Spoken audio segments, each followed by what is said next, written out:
అభిమానులు రెచ్చగొడుతున్నట్టు. ఇంట్లో ఉండొచ్చు, బయట ఉండొచ్చు, టీమ్ లో ఉండొచ్చు, ఫ్రెండ్స్ లో ఉండొచ్చు, రిలేటివ్స్ లో ఉండొచ్చు, నైబర్స్ లో ఉండొచ్చు. మొత్తం మీద వాళ్ళు లేకపోతే కనుక వెళ్ళం. ఈవేళ నాకు 4 లక్షలు వస్తుందంటే మీ అందరి ముందు నేను చెప్తున్నాను, నా తొలినాళ్ళల్లో ఎవరైతే నన్ను డిస్కరేజ్ చేశారో, నాకు నో చెప్పారో, నన్ను వద్దన్నారో వాళ్ళ వల్లే నేను 4 లక్షలకు వచ్చానండి. ఈ రోజు నా వెన్నంటూ ఉండి నాతో నడుస్తున్న వాళ్ళ వల్ల అయితే కాదు, మళ్ళీ చెప్తున్నాను, వాళ్ళ వల్లే. వాళ్ళు ఎక్కడున్నా నేను వాళ్ళకి శిరస్సు ఉంచి పాదాభివందనాలు తెలియజేస్తున్నానండి. ఎందుకంటే ఇందులో ఉండటానికి వాళ్లే కారణం. దీంట్లో ఒక పట్టుదలతో, ఒక అంకిత భావంతో పనిచేస్తున్నానంటే వాళ్లే కారణం. మీ అందరికీ తెలుసు, నన్ను ఇలాగ అంటారు అనుకుంటాం కదా ఎవరైనా. ఎస్, వాళ్ళ వల్లే. వాళ్ళు ఎక్కడున్నా బాగుండాలి, వాళ్ళు ఎక్కడున్నా దేవుడు ఆశీర్వాదం ఉండాలి, వాళ్ళే శిరస్సు వంచి పాదాభివందనాలు తెలియజేస్తున్నాను. ఈ స్థాయికి తీసుకొచ్చిన వాళ్ళని మనస్ఫూర్తిగా మీ అందరి ముందు తెలియజేస్తున్నాను వాళ్ళకి. ఎందుకంటే వాళ్ళు నాకే కాదండి, మీ అందరికీ ఉంటారండి. Thinking your the problem. ఆలోచించండి. తెలివి ఉపయోగించిన వాడు రాళ్ళు విసిరితే ఎవరైనా తిరిగి విసురుతాడు. తెలివిని ఉపయోగించేవాడు రాళ్ళు విసిరితే ఎవడైనా వీడి మీదకి, తెలివైన వాడు, తెలివిని ఉపయోగించేవాడు ఆ రాళ్లతో గోడను కడతాడు. ఏదో ఒక రోజున రాళ్లతో గోడ కట్టేశాక వాడు రాయి విసిరినా కూడా మనకు తెలియదు, విసురుతాడని కూడా తెలియదు, గోడ తగిలి కింద పడిపోతా పక్కన. అలాంటి పని చేస్తారు. మీరు తెలివిని, అందరికీ తెలివి ఉంది, ఉపయోగించే దాంట్లో ఉంటారా, ఉపయోగించని వాళ్ళలో ఉంటారా, మీరే ఆలోచించుకోండి. Thinking your the problem. ఆలోచించడమే పెద్ద సమస్య అయిపోకూడదు. నెక్స్ట్ వచ్చి టేకింగ్ రిజెక్షన్ పర్సనల్లీ. అంటే మనకు మనమే ఇంక ఈ డైరెక్ట్ సెల్లింగ్ లో సక్సెస్ కాలేమేమో అని క్విట్ అయిపోతా ఉంటాం, రిజెక్ట్ అయిపోతా ఉంటాం. ఇంక అప్లైన్ కూడా చెప్పం. చాలా సున్నితంగా ఉంటది మన మనస్తత్వం. ఇంకా నాకు ఈ అవకాశం రాదేనేమో, నేను మాట్లాడలేకపోతున్నానేమో, నో ప్రాబ్లం. అందరూ అందరిలాగా మాట్లాడలేరు. సత్యబాబు గారి వెర్షన్ ఒకలా ఉంటుంది, సుధాకర్ సార్ వెర్షన్ ఒకలా ఉంటుంది, రమేష్ గారి వెర్షన్ ఒకలా ఉంటుంది, నా వెర్షన్ ఒకలా ఉంటుంది, ఈశ్వర్ గారి వెర్షన్ ఒకలా ఉంటుంది. నాలాగా అవ్వాలనుకోవటం తప్పు, నేను ఇంకొకరిలాగా అవ్వాలనుకోవటం తప్పు. ఎవరికి వారే ఒక ట్రెండ్ ఉంటుందండి. ఆ ట్రెండ్ ని సెట్ చేయడానికి ప్రయత్నించండి. సిస్టమ్ ను ఫాలో కండి, ఫాలో అవ్వండి. సిస్టమ్ ని ఫాలో అవ్వండి, ఫాలో కండి. నెక్స్ట్ అంటే ఫాలో అవ్వకండి కాదు, ఫాలో కండి అంటాను. అంటే ఫాలో అవ్వండి, సిస్టమ్ ను ఫాలో అవ్వండి, ఒక ట్రెండ్ అంటూ సెట్ చేయండి. సిస్టమ్ ను ఫాలో అవ్వాలి, ట్రెండ్ ని సెట్ చేయాలి.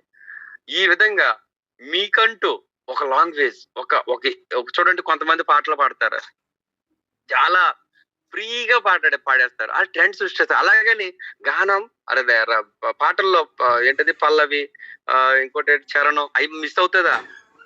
అవి ఉంటాయి కదా, నాకు అంత తెలీదు, సరిగా మా 10 నిమిషాలు ఉంటాయి కదా, అవి ఫాలో అవుతూ సొంతంగా ఒక గానాన్ని క్రియేట్ చేసుకుంటారు.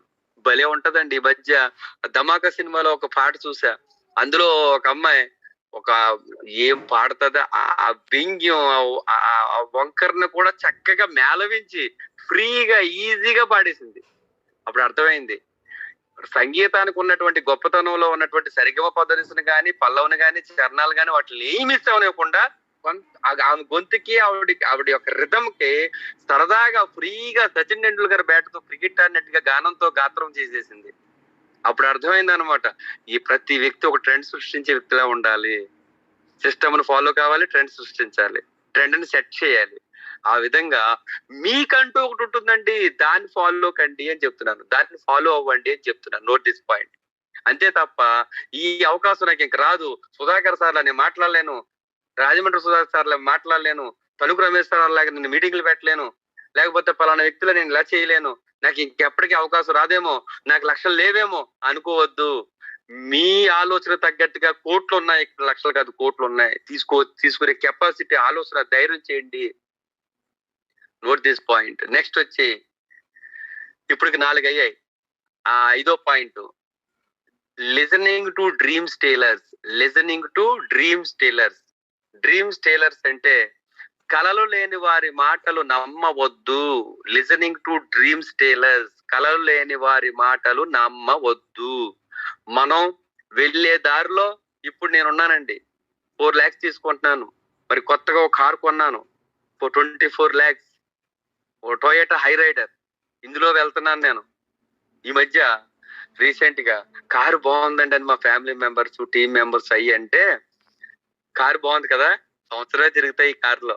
2024 లో X3 model blue colour 75 lakhs BMW car కొంటున్నాను అంటే, నువ్వు కొంటావు, నువ్వు కొనేస్తావు అంటున్నారు నన్ను. వై? నేను ఈ కారు వేసుకెళ్తున్నాను కాబట్టి, ఇది సాధించాను కాబట్టి నమ్ముతున్నారు. కానీ స్టార్టింగ్ లో నేను మళ్ళీ కారు కొంటాను, నెలకి 1,00,000 రూపాయలు తీసుకుంటానంటే, ముందు సాధించు తర్వాత చూద్దాం అనేవారు. చెప్తే నవ్వేవారు. కొంతమంది అన్నారు, వీడికి మార్కెటింగ్ అంటే కొంత పిచ్చి ఉందిలే, ఆ పిచ్చి కొంచెం ముదిరిందిలే అని నవ్వుకున్నారు. వాయమ్మ అనుకునేవాడిని. రకరకాలన్నమాట. అయిపోయింది ఇడిపోని అనుకున్నారు. కొంతమంది అన్నారు, ఇంకేం చేస్తాడు పాపం, ఏమీ లేక ఇది పట్టుకున్నాడు ఈ టైప్ లో. ఆఖరి కొంతమంది అన్నారు, సబ్బు పేస్ట్ అమ్ముకుంటున్నాడు అన్నారు. కొంతమంది అన్నారు, ఇలాంటి ఎన్నో వచ్చి ఎన్నో పోయి నువ్వు ఈ రోజు బ్యాగ్ కట్టుకుని సిద్ధమయ్యావా అన్నారు. నీకు కాకినాడలో ఒక అతను అన్నాడు, నీకు విషయం తెలుసా, గౌతమ్ బాలి మీ కంపెనీ డైరెక్టర్ ఎండి గారు గౌతమ్ బాలి గారు నీకు తెలుసా అన్నాడు. మీరు ఎలా చెప్పారండి అన్న. ఇంకా నేను ప్లాన్ చెప్పలేదు, ఏం చెప్పలేదు. మీ కంపెనీ డైరెక్టర్ గౌతమ్ బాలి గారు అన్నాడు. మీకు ఎలా తెలిసిందంటే, ఆయన నేను టీ తాగా ఉండి ఒకసారి అన్నాడు. మరి ఎందుకు జాయిన్ అవ్వలేదు సార్ అన్నాను నేను. నేను జాయిన్ అవ్వలేదండి అన్నాను. అప్పుడు అన్నాను నేను, మీరు ఏం చేస్తున్నారండి ఇప్పుడు? ప్రస్తుతం ఖాళీ అనుకోండి అన్నాడు. అప్పుడు అన్నాను ఆయన తోటి, సార్ ఆయన 1,800 కోట్లకి వెళ్ళాడు. అప్పుడు 1,800 కోట్లు అండి. 1,800 కోట్లు కంపెనీ టర్న్ ఓవర్ 1,800 కోట్లు తీసుకెళ్లాడు. మీరు ఖాళీగా ఉన్నారేంటి సార్ అన్నాను. దెబ్బకి ఫీల్ అయిపోయాడండి ఆయన. అలా ఫీల్ చేయకూడదు నాకు తెలియదు అప్పట్లో. ఆ విధంగా ఆయన బాలిగారే నాకు తెలుసు అనేసరికి, మరి బాలిగారే తెలుసు అన్నావు కదా, నువ్వు ఎందుకు ఉపయోగించుకోలేదని నేను చెప్పాను అనమాట నా జవాబులో. అప్పుడు అన్నాడు ఆయన, బాలిగారు నాకు తెలుసు, నువ్వేవాడు నాకు చెప్తాకి అన్నట్టుగా మాట్లాడాడని నేను అలాగన్నా. అంటే కొంతమంది మనల్ని ఏమ బాలిగారు నా జేబులో మనిషి. మీరు చెప్తే నమ్మరు, రామచంద్రపురంలో ఒక ఆయన శ్రీనివాస్ రెడ్డి గారికి బాగా తెలుసు. ఆయన ఏమన్నాడంటే, వెస్టేజ్ చేస్తున్నాడు. ఎలా చేస్తున్నాడో ఈ పాయింట్ మీకు ఎక్కడ చెప్పాలంటే, రీఇన్వేటింగ్ ద వీల్ లో చెప్పాలి. ఇప్పుడు చెప్తున్నాను, ఐఎమ్ సారీ, ఇక్కడ కూడా కలుస్తుంది పాయింట్.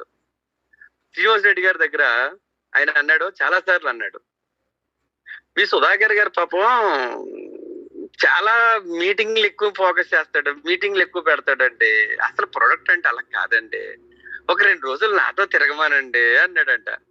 నేను అన్నాను, పోన్లే సార్ దానికే ఉంది. ఆయన చెప్పినప్పుడు నాతోటి, ఆయన పోన్లే సార్ ఆయన దానికే ఉంది, ఆయనకి తెలియదు అంతే, పాపం వెస్టేజ్ లో కిట్ అయిపోయే వాళ్ళ గురించి నాకు ఎందుకులేండి అన్నాను.